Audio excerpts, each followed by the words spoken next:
ಎಲ್ಲರಿಗೂ ನಮಸ್ಕಾರ. ಸಕ್ಕಡಾಂಕೈ ನಮಸ್ಕಾರ. ಸುಮಾರು ಒಂದು 10 ದಿನಗಳಾಯ್ತು ಏನೋ ಯಾವ ವಿಡಿಯೋಸ್ಗಳನ್ನು ಕೂಡ ಅಪ್ಲೋಡ್ ಮಾಡದೆ.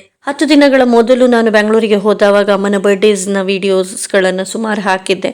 ಅದರ ನಂತರ ಕಾರ್ಕಳಕ್ಕೆ ಬಂದ ಹಾಗೆ ನಮಗೆ ಶಾಲೆ ಸ್ಟಾರ್ಟ್ ಆಗಿದೆ. ಸೊ ಸುಮಾರು ವಿಡಿಯೋಸ್ಗಳನ್ನೆಲ್ಲ ಮಾಡಿ ಹಾಕ್ತಾ ಇದ್ದೆ. ಬಟ್ ಆವಾಗ ರಜೆ ಇತ್ತು. ಈಗ ಶಾಲೆ, ಮಕ್ಕಳು, ಹೋಮ್ವರ್ಕ್, ನಮ್ಮ ತಿದ್ದುವಿಕೆಯ ಕೆಲಸ ಇದೆಲ್ಲವೂ ಕೂಡ ಆರಂಭವಾಗಿದೆ. ಬಟ್ ಇವತ್ತು ಸಂಡೇ ಇರುವ ಕಾರಣ ನಾನು ಏನು ಒಂದು ಅಡುಗೆಯನ್ನು ಮಾಡಿದ್ದೇನೆ ಅದರ ಒಂದು ವಿಡಿಯೋವನ್ನು ಮಾಡಿ ಹಾಕೋಣ ಅಂತೇಳಿ ಹೇಳಿ ನಿಮ್ಮ ಮುಂದೆ ಬಂದಿದ್ದೇನೆ. ಸೊ ಇವತ್ತು ನಾನು ಸ್ವಲ್ಪ ಪಾಲಕನ್ನು, ಇವತ್ತಲ್ಲ ನಿನ್ನೆ ಶನಿವಾರ ಸಂತೆ ಇತ್ತು, ಬರುವಾಗ ಪಾಲಕನ್ನು ತಂದಿದ್ದೆ. ಬಟ್ ಎಣಿಸಿದೆ ನಾನು ನೆಕ್ಸ್ಟ್ ಡೇ ಮಾಡಬೇಕು ಅಂತೇಳಿ ಹೇಳಿ. ಯಾಕಂತೇಳಿ ಹೇಳಿದರೆ ಒಂದು 2-3 ದಿನ ಕಳೆದ ಹಾಗೆ ಅದು ಒಂಥರ ಪಾಲಕೆಲ್ಲ ಒಂಥರ ಅಲ್ಲೇ ಒಂಥರ ಪಿಚಿ ಪಿಚಿಯಾಗಿ ಹೋಗ್ತದೆ. ಸೊ ಏನೇ ಇರಲಿ, ಈಗ ಪಾಲಕ್ನ ಒಂದು ಒಳ್ಳೆ ಗಟ್ಟಿ ಬೇಳೆ ಅಂತೇಳಿ ಹೇಳಿ ಮಾಡ್ತಿದ್ದೇನೆ. ಇದು ಚಪಾತಿಗೂ ಕೂಡ ಆಗ್ತದೆ, ದೋಸೆಗೂ ಆಗ್ತದೆ, ಪೂರಿಗೂ ಆಗ್ತದೆ, ಅನ್ನಕ್ಕೂ ಆಗ್ತದೆ, ವೈಟ್ ರೈಸಿಗಂತೂ ಬೆಸ್ಟ್. ಬಟ್ ನಾವು ಯಾವತ್ತೂ ಬಾಯ್ಲ್ಡ್ ರೈಸ್ ಊಟ ಮಾಡುವ ಕಾರಣ ಅದಕ್ಕೆ ನಾನು ಇದನ್ನು ಹಾಕ್ತಾ ಇದ್ದೇನೆ. ಮಾತ್ರಲ್ಲ, ಕೋರಿ ರೊಟ್ಟಿ ಅಂತೇಳಿ ಹೇಳ್ತೇವಲ್ಲ, ಅದರ ಜೊತೆ ಅಕ್ಕಿ ರೊಟ್ಟಿ, ಅದರ ಜೊತೆ ಕೂಡ ಸೂಟ್ ಆಗ್ತದೆ. ಸೊ ವಿಷಯ ಏನಪ್ಪ ಅಂತೇಳಿ ಹೇಳಿದ್ರೆ, ಒಂದು ವಾರದ ಮೊದಲು ಹಲಸು ಮತ್ತು ಮಾವಿನ ಮೇಳ ಅಂತೇಳಿ ಹೇಳಿತ್ತು, ನಾನು ಅಲ್ಲಿ ಹೋಗಿದ್ದೆ. ಸೊ ಅದರ ಒಂದು ವಿಡಿಯೋವನ್ನು ಹಾಕ್ತಾ ಇದ್ದೇನೆ ಇಲ್ಲಿ.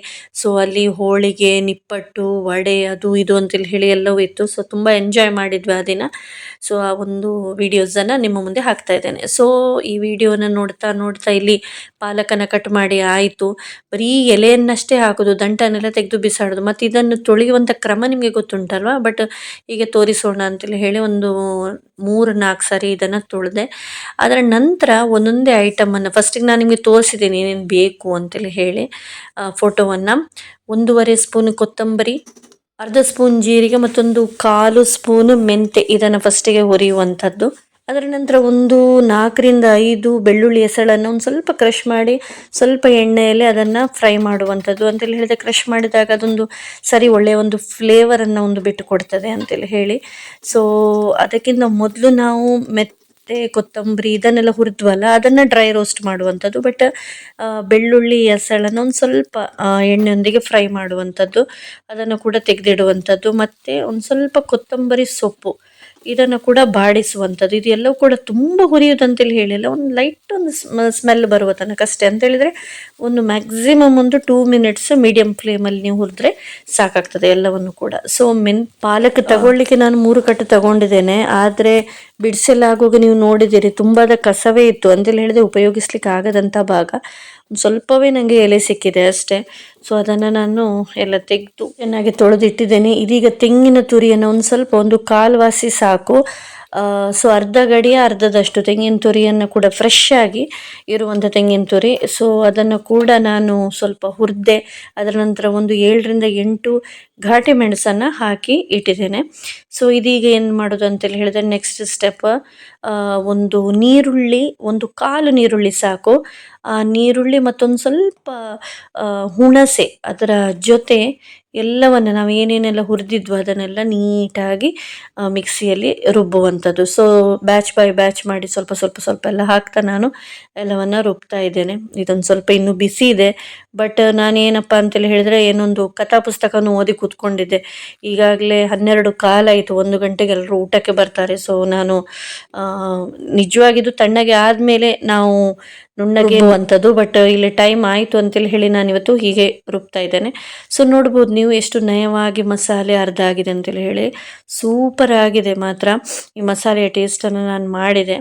ಸೊ ಇಲ್ಲಿ ನಾನು ಅರ್ಧ ಕಪ್ ತೊಗರಿಬೇಳೆ, ಅದೇ ರೀತಿ 1 ಟೊಮೆಟೊ, ಅದೇ ರೀತಿ ತೆಗೆದಿಟ್ಟಂತಹ ಈ ಪಾಲಕ್ ಎಲೆಗಳನ್ನು ಹಾಕಿ ಒಂದು ಸ್ವಲ್ಪ ಉಪ್ಪನ್ನು ಹಾಕಿ ನಾನು ವಿಸಿಲನ್ನು ಕೂಗಿಸಿದ್ದೇನೆ. ನಿಮ್ಮ ಕುಕ್ಕರ್ನ ಒಂದು ಗುಣಕ್ಕೆ ಅನುಗುಣವಾಗಿ ನಾನಿಲ್ಲಿ ಒಂದು 7-8 ವಿಸಿಲನ್ನು ಕೂಗಿಸಿದ್ದೇನೆ. ಎಲ್ಲ ಕೂಡ ಚೆನ್ನಾಗಿ ಬೆಂದು ಬಂದಿದೆ. ಈ ರೀತಿ ಪಾಲಕನ್ನು ಆ್ಯಕ್ಚುಲಿ ನೀವು ಫಸ್ಟಿಗೆ ಕಟ್ ಮಾಡಿಯೂ ಹಾಕ್ಬೋದು. ಬಟ್ ನಾವು 7-8 ವಿಸಿಲ್ ತೆಗೆಯುವಾಗಿದ್ದು ಚೆನ್ನಾಗಿ ಸ್ಮ್ಯಾಶ್ ಆಗಿ ಬರ್ತದೆ. ಹಾಗಾಗಿ ಪುನಃ ನಾನು ಫಸ್ಟಿಗೆ ಕಟ್ ಮಾಡಲಿಕ್ಕೆ ಹೋಗಲಿಲ್ಲ, ಇಲ್ಲೇ ಕತ್ತರಿಯಲ್ಲಿ ಈ ರೀತಿ ಕತ್ತರಿಸಿದ್ದೇನೆ. ಓಕೆ, ಅದರ ಮೇಲೆ ಒಂದು ಸ್ವಲ್ಪ ನೀರು ಹಾಕಿ, ಜಾಸ್ತಿ ಬೇಡ, ಯಾಕಂತೇಳಿ ಹೇಳಿದ್ರೆ ಪಾಲಕ್ ಟೊಮೆಟೊ ಎಲ್ಲ ಅದರ ನೀರನ್ನು ಬಿಟ್ಟು ಕೊಡ್ತಾರೆ. ಬಟ್ ನಾವು ತೊಗರಿ ಬೇಳೆ ಹಾಕಿದ ಕಾರಣ ಒಂದು ಸ್ವಲ್ಪ ನೀರನ್ನು ಹಾಕಿ ನಾನು ಹೇಳಿದ ಹಾಗೆ ವಿಸಿಲ್ ಕೂಗಿಸ್ಕೊಳ್ಳುವಂಥದ್ದು. ಸೊ ಸೂಪರಾಗಿ ಬೆಂದು ಬಂದಿದೆ, ನೀವು ನೋಡ್ಬೋದು.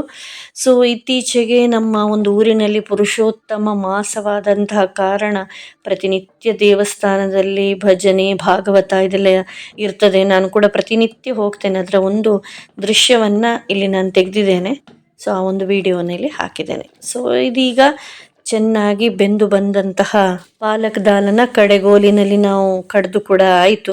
ಚೆನ್ನಾಗಿ ಸೇರಿ ಬಂತದ್ದು. ಅದರ ನಂತರ ಮಸಾಲೆಯನ್ನು ಈಗಲೇ ಹಾಕಿ ಒರಳು ತೊಳೆದಂಥ ನೀರನ್ನು ಕೂಡ ಅದಕ್ಕೆ ಹಾಕಿ, ತುಂಬ ತೆಳುವಾಗಬಾರ್ದು ಇದು, ಹದ, ತುಂಬ ದಪ್ಪವೂ ಅಲ್ಲ ತುಂಬ ತೆಳುವೂ ಅಲ್ಲ, ಹದವಾಗಿರಬೇಕು. ಸೊ ಹೀಗೆ ಆದರೆ ಆಯಿತು. ನೋಡಿ ಇದರ ನೀವು ಕನ್ಸಿಸ್ಟೆನ್ಸಿ ನೋಡ್ಬೋದು.